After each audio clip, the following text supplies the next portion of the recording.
ذكر وموعظة ونور فيه شفاء للصدور وشفيعنا يوم النشور.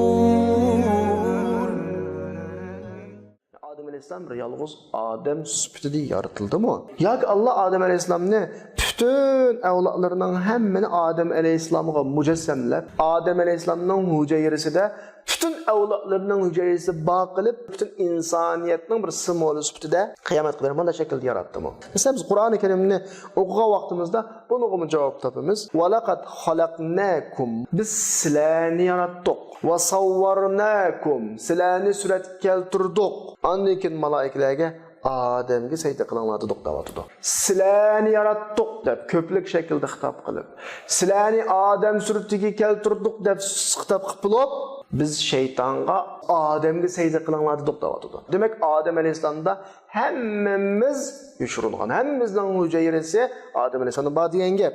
Adem Aleyhisselam yaratılgan vaqtida kıyamet kadar yaratılgan bütün evlatlarının süperleri Adem Aleyhisselam'da yuşurulgan. Yani Adem Aleyhisselam'da bütün halaklar şundan elinadigan zerrece, yani hücreler bağ demekçi. Adem Aleyhisselam'dan ballarına kalgan, ballarına ta kıyamet tuğan kadar müşta almışıp veraset, yani irsiyet müşta dağılmışıp.